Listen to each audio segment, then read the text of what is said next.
She's never built a nest in her life. She just doesn't know how. And she's not going to start now. Somewhere nearby, another bird is finishing one right now, with no idea she's building it for someone else.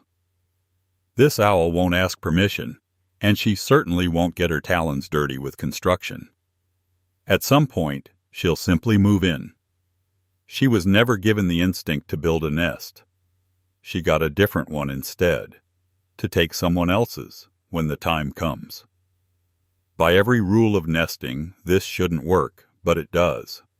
So if she never builds, what actually happens once she moves into someone else's home? She barely touches the structure itself. At most, she'll line it a little with bark or fur from her own prey. But the nest itself was never hers, and never will be. Most often, the target is a red-tailed hawk's old nest specifically. It already checks every box. Not every theft goes smoothly. Try that same trick on a golden eagle's nest, and the odds turn against her. Wildlife observers checking eagle nests in early spring have found adult and juvenile owl feathers and owl bones inside the eagle's own pellets. The theft ended badly. With red-tailed hawks specifically, it isn't just theft, it's open war. The two species compete directly for the same nest sites, and both are known to kill the other's young and destroy the other's eggs in the attempt to take over. Sometimes an owl in a hawk's old nest is just a trophy from that fight, not a quiet move-in. And then, in April of 2018, at Pinnacles National Park in California, biologists doing a routine raptor survey found something that shouldn't have been possible. Inside an active great horned owl nest sat two nestlings. One of them the owl's own chick. The other one wasn't an owl at all. It was a baby red-shouldered hawk. The park's raptor biologist had a theory.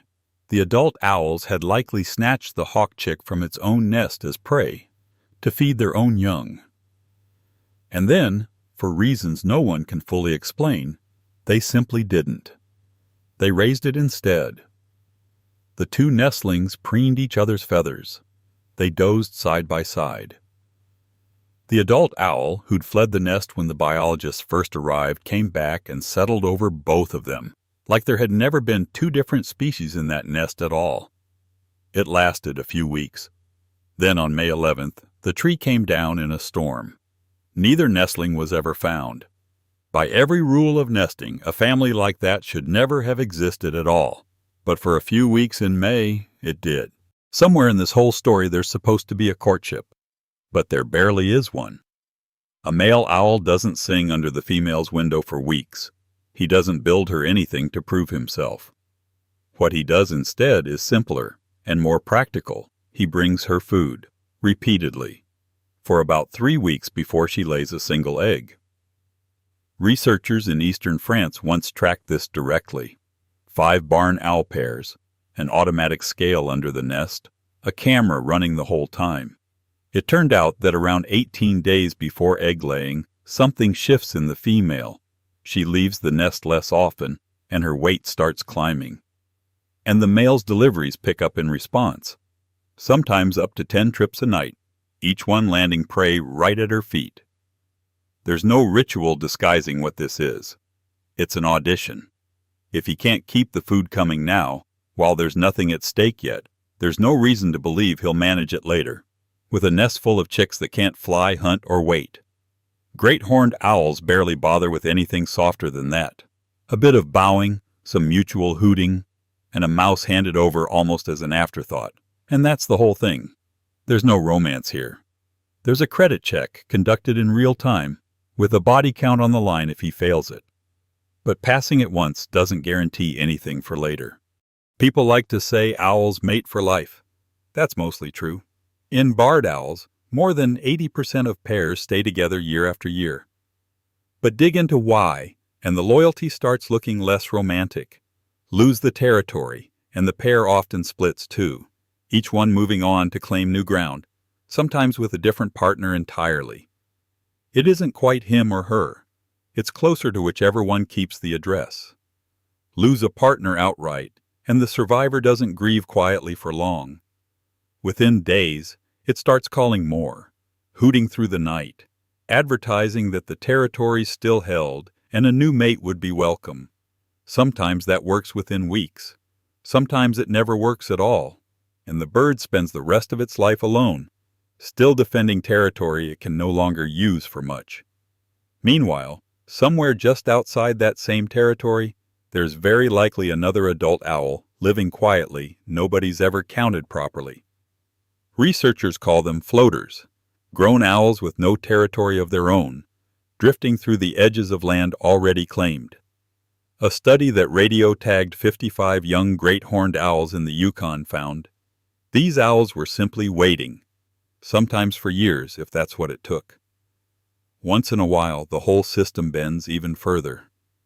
In 2013, in an abandoned water tower in Israel, 2 female barn owls raised a single brood together, sharing one nest cup with the same male. Between them, they laid 20 eggs. 19 hatched, 16 survived to independence. And once in a while, the bird raising that brood isn't even whole. One eagle owl, found with a ruined eye and a wing that wouldn't move, was patched up, released blind on one side, and still went on to pair up and raise 3 chicks of her own. None of these rules should have worked even once. They keep working anyway, in the strangest combinations imaginable. A quick note before we go further. What happens next is part of the natural cycle, but not the gentlest part of it. There's a detail in this system that almost nobody notices. One of the eggs in the clutch was never really meant to become an adult. An owl doesn't wait for her whole clutch to be laid before she starts incubating. She starts with the first egg, which means the chicks hatch days apart, not all at once. By the time the last one breaks its shell, its older sibling can already be twice its size. When food runs short, that size gap decides everything. The larger chick gets fed first, and it gets fed more. If there's enough left over, the smaller one eats too. If there isn't, it simply doesn't. And eventually stops competing for food at all. Researchers call this obligate siblicide, and here's the part that's genuinely strange. It isn't only a response to hunger. In many owl species, the second egg functions as insurance from the very start, a backup in case the first one never hatches at all. So even in a good year, with plenty of prey, that second chick's odds were never quite equal to its siblings. It doesn't happen everywhere the same way. A 27-year study of snowy owls never once documented siblicide between chicks. In all that time, researchers recorded only a single case, a female feeding one of her own chicks to the other. Nature can be tough on the smallest one in the nest. It isn't always. Often, it's built into the plan before the eggs even hatch, but even the ones who survive this part still face the next test, leaving a nest that nobody built for them. By about 6 weeks old, a great horned owl chick still can't fly. What it can do is climb, gripping bark with its talons, hauling itself out of the nest onto the nearest branch, long before its wings are anywhere near ready. This stage even has its own name among researchers: branching. For the next couple of weeks, the chick's main way of getting around is basically climbing the tree trunk, not flight. One documented great horned owl chick made its first branch jump at 46 days old, a short hop onto an overhanging pine limb. It didn't attempt an actual flight, limb to limb, until day 55. Getting there takes more than a nudge from the parents. When it's time for a chick to finally commit to flying, the mother often does something that sounds almost cruel. She stops bringing food for a day or two straight. The chick keeps calling for her anyway, climbing to whatever spot is most visible, begging into the open air. Nothing comes. Eventually, hunger does what encouragement couldn't. There's a recorded case of a barred owl chick that, mid-attempt at holding on to its perch, simply slipped, and was later found climbing back up a nearby tree, seemingly unbothered by the fall. The mother doesn't push the chick out of the nest by force. She just makes sure staying in it stops being an option. By every rule of care, this looks cruel, but it works. Add it all up. And none of this looks like it should hold together. A nest she never built, taken over from someone else, sometimes at the cost of a fight. A courtship that's really just a test of whether he can keep bringing food. 2 eggs where only one was ever fully meant to make it. Chicks pushed toward flight not by encouragement, but by their own mother going quiet with the food.